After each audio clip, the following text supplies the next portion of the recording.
Selamat pagi, siang, ataupun malam, dan selamat datang di Universitas Multimedia Nusantara atau UMN. Berlokasi di Gading Serpong, UMN dikenal dengan kampus yang berbasis multimedia dan juga memiliki bermacam program studi yang berakreditasi A, salah satunya DKV. Jika Anda menonton tayangan ini, izinkanlah kami ucapkan selamat. Anda termasuk dalam keluarga mahasiswa program studi DKV. Di dalam program studi DKV, mahasiswa dapat memilih spesialisasi penjurusan mereka dan dibagi menjadi dua, yaitu Interaction Design dan Branding Design.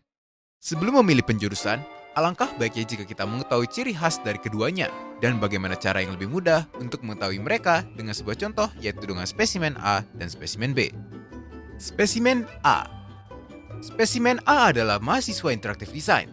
Mahasiswa ini mendalami mengenai desain interaksi yang meliputi mendesain interaktivitas melalui desain visual seperti mendesain game, website, board game, atau bahkan buku interaktif. Mahasiswa ini juga merancang media interaktivitas melalui berbagai media 2D dan 3D, baik secara digital maupun konvensional. Hal yang membatasi mereka dalam menempa ilmu mereka adalah daya kreativitas mereka dan ketika mereka merasa lapar. Spesimen B. Spesimen B adalah mahasiswa brand design. Mahasiswa ini berkecimpung dalam penerapan seni rupa dan desain dalam menampilkan sebuah merek secara visual dalam berbagai bentuk dan media.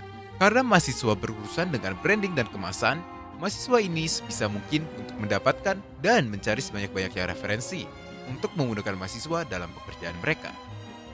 Jadi beasiswa itu apa sih, Mbak?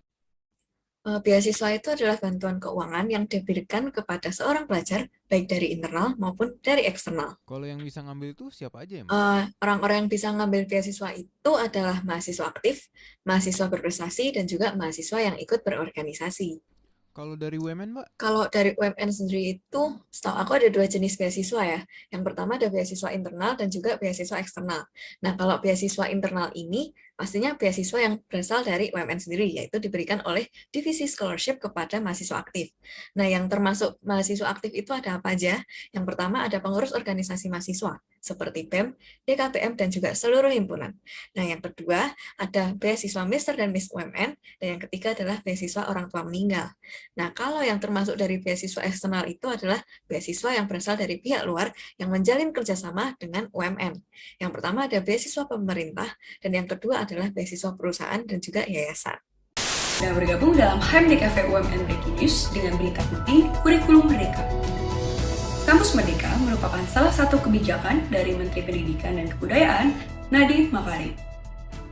Salah satu program dari kebijakan Merdeka Belajar. Kampus Merdeka adalah hak belajar 3 semester di luar program studi. Program tersebut merupakan amanah dari berbagai regulasi atau landasan hukum pendidikan tinggi dalam rangka peningkatan mutu pembelajaran dan lulusan pendidikan tinggi. Saat ini, kelas Merdeka dalam kebijakan Prodi DKV UMN memiliki 5 pilihan, yaitu kewirausahaan, penelitian, pertukaran pelajar, proyek independen, dan proyek desa. Untuk informasi lebih lanjut, dapat Anda akses di Handbook DKV yang terdapat di website umn.ac.id. Sekian berita HMDKV UMN Breaking News. Apa itu lintas jurusan? Banyak mahasiswa yang bertanya nih sama aku nih, lintas jurusan itu apa sih, Pak? Terus saya bisa ngikutin apa aja sih? Oke, jadi gini, singkatnya, lintas jurusan adalah salah satu bagian dari klaster pertukaran pelajar. Nama lain dari lintas jurusan adalah pertukaran pelajar internal. Lintas jurusan memberikan mahasiswa kebebasan dalam mengambil mata kuliah dari dalam atau dari luar prodi di lingkup perguruan tinggi yang sama. Contohnya nih, Amanda adalah mahasiswa DKV.